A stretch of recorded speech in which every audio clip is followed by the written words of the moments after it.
So we got the JFK files, 70,000 pages. Mia has been reading them all. I put her to work on it when it came out the other night. I said, this is what you're going to do from now until the show. I need you to just read all of the JFK files. And she, to her credit, has done a phenomenal job. So she broke it down to some real convenient bullet points for me. How many hours do you think it took you to read all 70,000 pages? 2. 2 hours? Yeah. Yeah. Are you sure you're not Asian? Oh, that would be math. What race is good at reading? Probably Asians. Probably Asians, yeah. They're just good at everything. smart. Jews are great at reading contracts, but that's not what this was. So we got the JFK files, the unredacted JFK files, and there was some interesting parts of it that could point us in a couple of directions. But what I told you guys remains true. The people that within our own government that killed President Kennedy are criminals. Criminals don't document their crimes with pen and paper. They don't write down, yes, so on this day we bought the gun that we were going to kill President Kennedy with. Unless you're the Tennessee shooter. Unless you're the Tennessee shooter who was very concerned about parking illegally on her way to go shoot a bunch of kids. There was no smoking gun as far as who did it, but there was a lot of interesting information. So, side note, can I say this?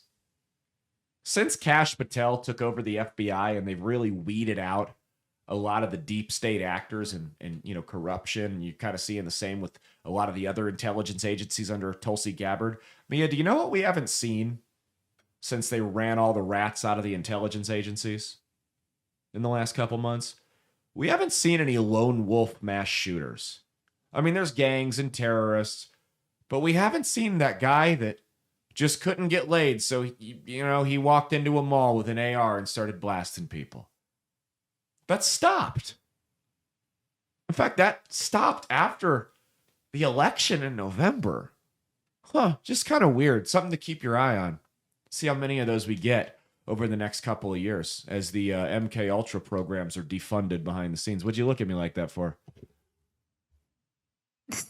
I feel like you're jinxing it. I know. Watch. There's going to be, like, between now and when we're pre-taping this, there's going to be this horrible mass casualty event. I'm going to look like a moron. So here's what we know about JFK. We already knew about some of this, and some of this was new. JFK wanted to strip the CIA of its autonomy and put it under strict federal oversight. No more acting out, doing your own thing, which we know that on its own would get most people killed. He wanted to force AIPAC, the Israel Political Action Committee, to register as a foreign agent, which would significantly limit their ability to lobby in the United States. He wanted to block Israel from getting nuclear weapons and challenge the Federal Reserve's grip on U.S. currency, along with a full-blown audit of the Fed. Now, this guy was at war with the CIA, with Israel, and the Federal Reserve.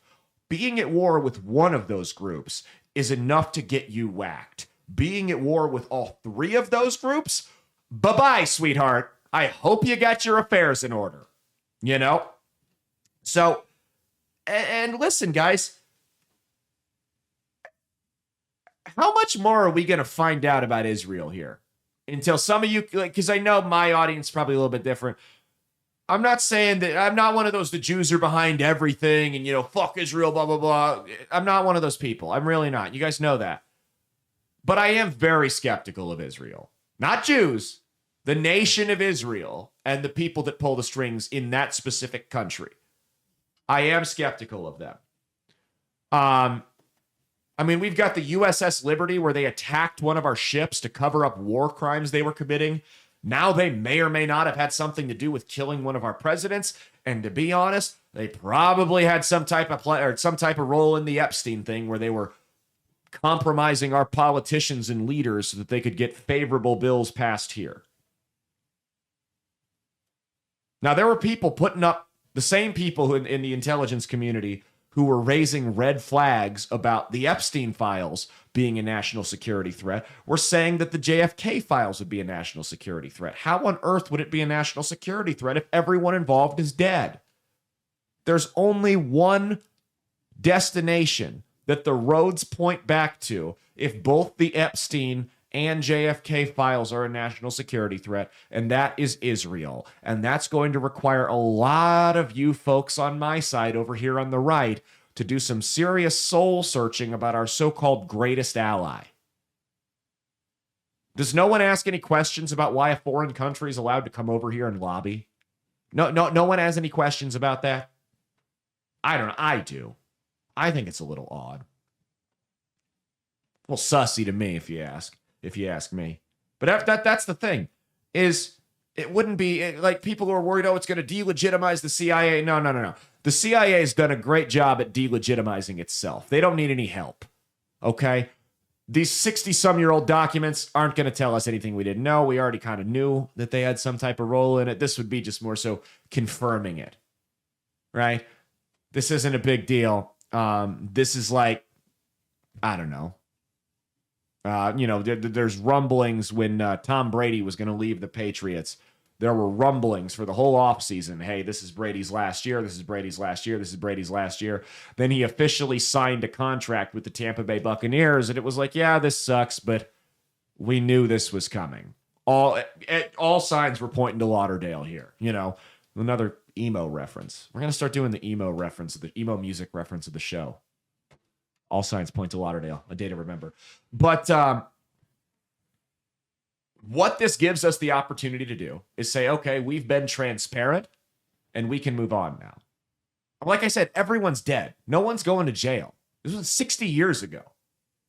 It's not like people are going to go, oh, they killed Kennedy. We've got to revolt. No, we'll be like, yeah, that's what we thought.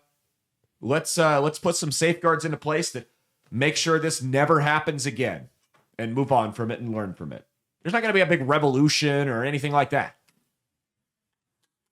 But what it could do is majorly hurt public support for Israel. Because the reality of the situation is here, and the Mossad's name, you can go look at these documents, Israel and Mossad are all over it. All over them. They played a role, guys.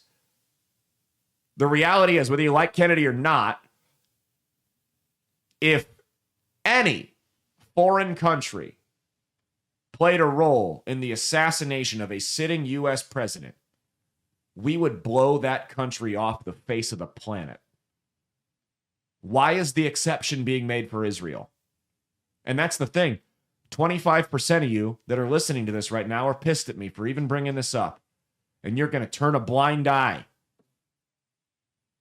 and make whatever excuse you can for Israel. This has to stop, man. This blind loyalty to Israel. I mean, we criticize the Democrats for being blindly loyal to their own party and jumping through all types of hoops and doing all these mental gymnastics to justify their hypocrisy and bullshit. There's a lot of folks on our side that need to take a hard look in the mirror and reevaluate just how much they support Israel. I'm not saying you got to go be a Palestine, God, please don't be a Palestine fanboy. I don't want to see that either. But this just unchecked shilling for Israel from the American right is gross to me. We need to stop. We need to be better. A couple other things we learned. George H.W. Bush. So there's two events that everybody, in the United States that was alive for both of them remembers where they were, which was the JFK assassination and 9/11. Now, Mia, believe it or not, George H.W. Bush, former U.S. president, VP under Reagan. Before that, he was the head of the CIA. He claims... George Bush doesn't care about black people. He claimed, wrong George Bush, but still, he claims that he didn't remember where he was when JFK got shot. It just slipped his mind. Couldn't remember. For 30 years, he maintained that he did not remember where he was on the day JFK was shot and killed. He was the only person in the country, other than Biden, who couldn't remember. Guess where George H.W. Bush, according to these documents, was on the day JFK was killed? Any guesses? in Texas. Dallas. Same city. Dallas I in the was morning. right. What's that? I was technically You were. right. But not down to the point like you were saying in the March Madness segment. If you haven't heard Mia Madness that aired on Thursday, go check it out.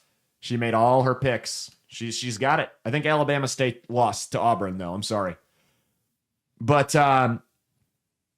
so he was in Dallas, Texas in the morning, went to Tyler at lunchtime, returned to Dallas in the evening. Lyndon B. Johnson, the vice president at the time, well, a lot of folks think had something to do with it. Oh, Kennedy also pissed off the mob, so you can throw that group in there as well. He was prosecuting them very harshly. Lyndon B. Johnson, vice president at the time,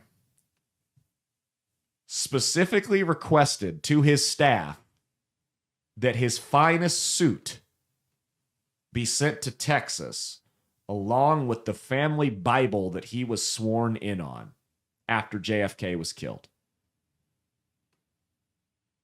A little bit of an odd thing to request there. He didn't plan on wearing that suit, but he did wear it when he was sworn in as acting president of the United States. I mean, again, there's no smoking gun here, but to me, I see a lot of people who, if they were alive, would have a lot of explaining to do. There's a lot of smoke here.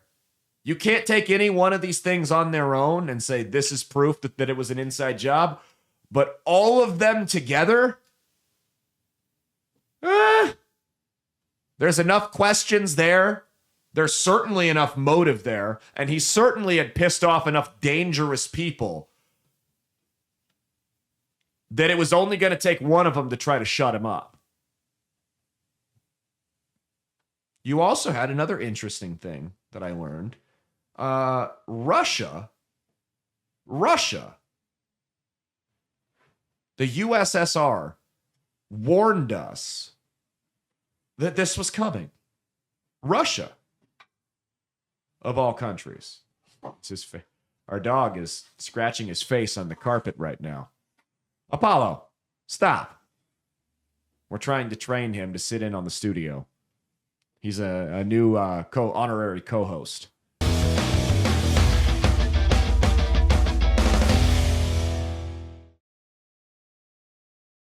Hey, thanks for watching. If you liked what you saw, be sure to click the link in the description to get the full episode on Rumble. If you prefer to listen along, you could actually get us on Spotify, Spreaker, and iHeartRadio. You can also go to www.outlawstreamers.com to learn more about not just my show, but tons of other great shows and all the exciting projects they have coming up. Follow my socials at Caleb Isn't Funny on Twitter and Instagram, at Caleb Salvatore Comedy on the Chinese Spy app that is TikTok, and be sure to like and subscribe to this YouTube channel. Thanks, and we'll see you every Saturday for brand new episodes of That's Based. Peace.